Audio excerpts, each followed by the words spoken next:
The action is WICR.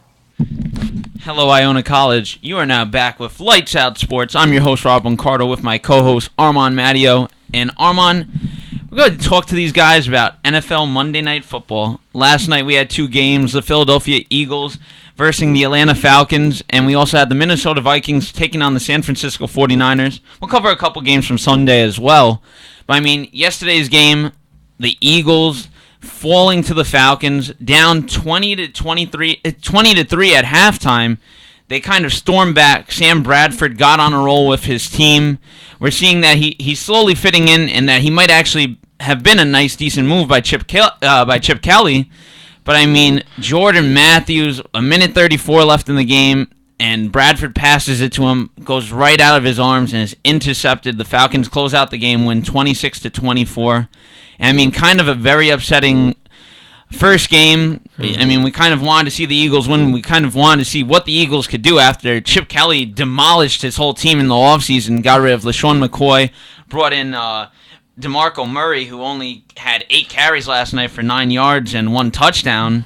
And, what are your takes on the Eagles after week 1? My take on the Eagles, they could have won this game easily, Rob, if they would have established a run game. They were way too predictable. Sam Bradford threw for 52 passes. 52 pass attempts. Mm-hmm. That's a lot in his debut. It looked like he was trying to make too much of, he's trying to get too much attention in his first game. You have DeMarco Murray, the leading rusher, who only had 9 rushes. He had 8 attempts, but you need to give a guy like him 15 or anywhere between 15 and 22. And, Darren Sproles had 5 rushes for 50 yards. Ryan Matthews, 3 for 4 yards. All this is suggesting is that they had no run game. Mm-hmm. So I think going forward, the Eagles need to be more consistent in developing a more balanced offensive game plan. And the secondary, too, Armand, it has to start fixing itself up. Julio Jones last night, 9 receptions for 141 yards and 2 touchdowns, just burned them out in the first half. Falcons were on fire with him. The guy was just going downfield like it was nothing, making catches. Nobody was in his face. And if the Eagles want to win, they're going to have to play some tough defense. That's one game the Eagles are really going to have to step up for Chip Kelly. And they do, and they made all the right moves in the offseason for defense. They picked up Kiko Alonso from Buffalo during that the whole McCoy acquisition trade, and then they also picked up Byron Maxwell from Seattle. So you brought in people, and now you just got to put the pieces to the puzzle. Mm-hmm. And Armand, we look at the other Monday night game, the San Francisco 49ers coming out versus the Vikings, winning 20-3. This was kind of a game, I kind of threw it up in the air who was going to win. I went with the Vikings in this one because I thought the return of Peterson would be a decent impact. But the guy only carried the ball 10 times. 10 times for 31 yards.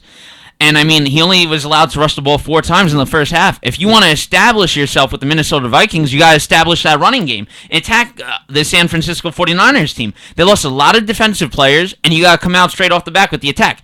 Adrian Peterson's coming off a year where he's out all of last year with the whole thing going on with him and with his suspension. And, we look at it now. He hasn't had any contact with anybody. The preseason didn't get any contact getting hit by anybody. You got to give him carries. Got to make this guy start off. Make the engine start off the season right.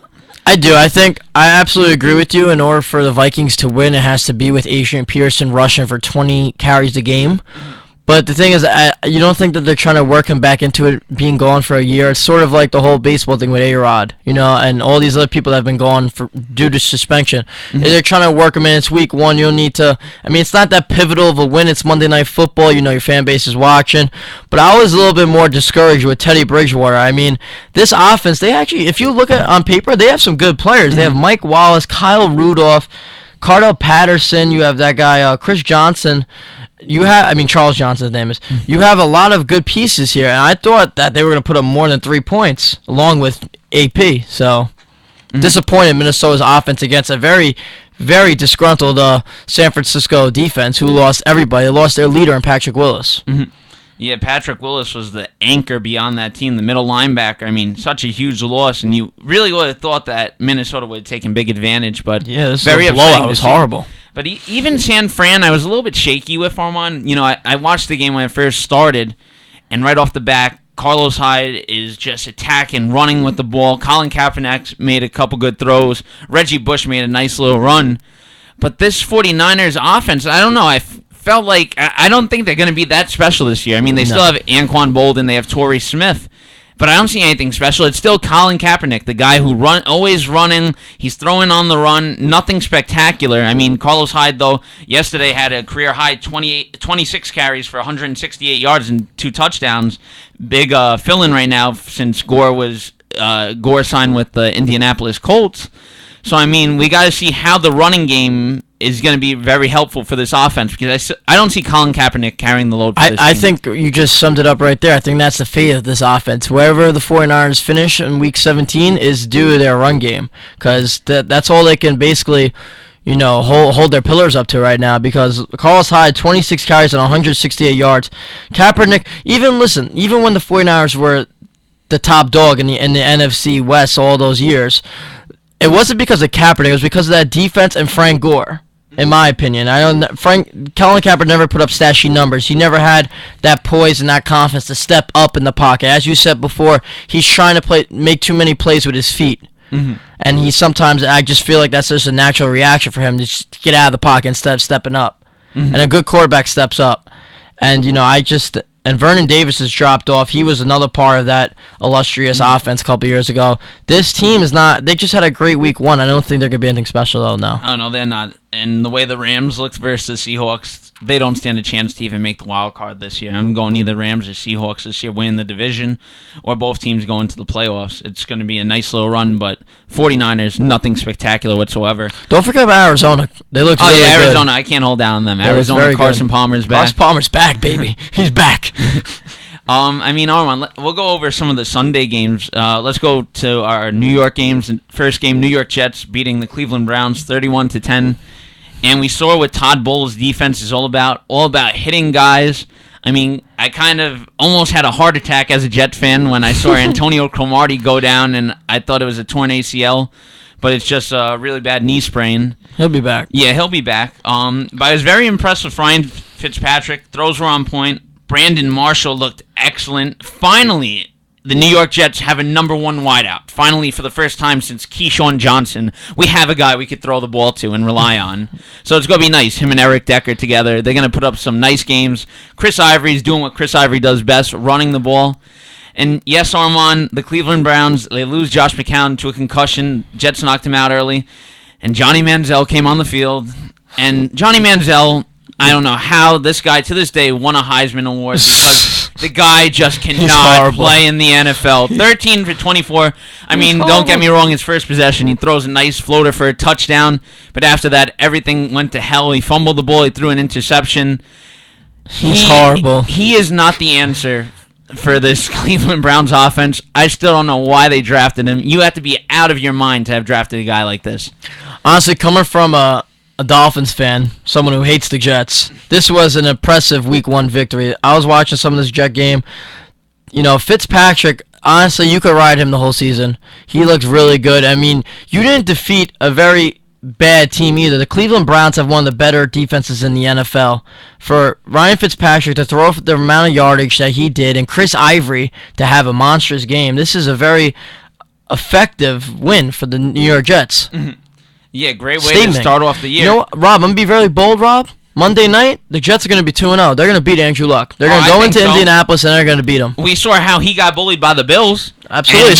Now you're going into the same kind of defense. You're going into a same type of defense, and the secondary is very abusive. The only thing is it's in Indianapolis. No, but here's the thing. T.Y. Hilton, remember, he went down for knee injury. He's out, I think. So that's going to be big. Now you have to rely on Andre Johnson pretty much the whole game. You let go of Hakeem Nicks in the offseason. An old Andre Johnson, too. Mm-hmm. This Colt team is probably the most overrated team in the NFL.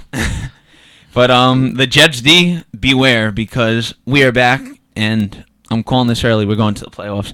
Done. You got to worry about Miami, New England, and Buffalo. You're in the hardest division in football.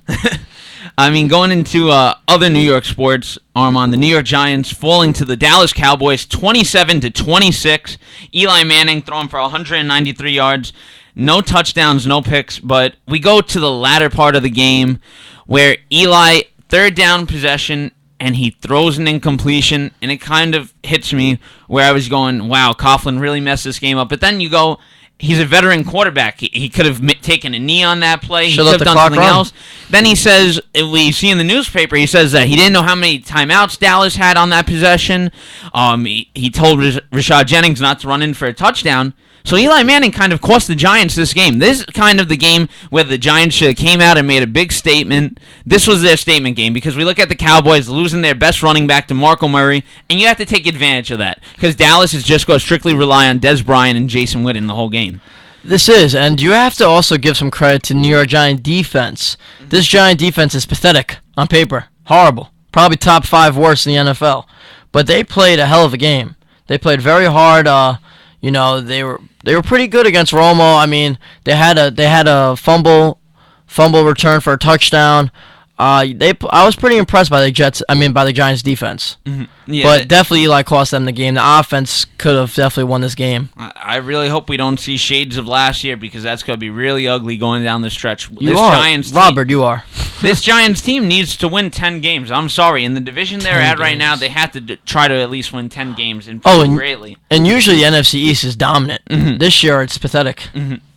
I mean, Armand, since we're sticking right now with NFC East teams, you're a big Dolphins fan. Your Dolphins winning 17-10 versus the Washington Redskins. Where do you kind of think of your new team, the way they came out with? Honestly, I mean, you have the Sue on your team. Yeah. So what did you think? I wasn't particularly happy, Rob. Mm-hmm. To win a game like this, we won off a punt return by Jarvis Landry. Mm-hmm. The defense looked great. Absolutely amazing, but Tannehill and the offense looked really horrible. I mean, all the Dolphins did besides obtain Sue is we went out and we picked up offensive pieces. We picked up Jordan Cameron, Kenny Stills. We picked up so many, Greg Jennings. We went out and we made moves to pick up offensive players, and we had no offense against a crappy Washington defense. And that's really going to... Miami doesn't look that good offensively, and they're going to need to shape it up if they want to win this hard division. See, that's one thing I've always had with Ryan Tannehill, Armand. He signs that big extension over the offseason, and I'm kind of sitting here, I'm like, why would you offer him that much? He really hasn't established himself as an elite quarterback. And he hasn't. It's not until he establishes himself. Tannehill could be a great quarterback in this league. He could be great, but he continues to make the same mistakes over and over again. This Dolphins team should be a playoff team, no doubt about it, the last couple years. Rob, the problem is he doesn't have the ability to make big plays down the field. Every play Ryan Tannehill does are short, safe plays, and he's really scared. And, if Phil Lazor wants to make this Dolphin offense dominant with all these pieces that they put together, Ryan Tannehill needs to throw the ball down the field. He needs to be more aggressive. Mm-hmm. He most definitely does. I really hope the best for him. Even though I'm a Jets fan, I want a really competitive division this year. And these he signed that killer contract too. That doesn't help. This year is going to be a really tight division for the AFC East. It's going to be really great. We just filled you guys in with what happened with Monday night's football yesterday. A couple games over the weekend with our New York sports, the Miami Dolphins. When we come back, guys, last week rumors circulating around the NBA that Carmelo Anthony might be getting shopped around and traded. But we will get right back after these commercials.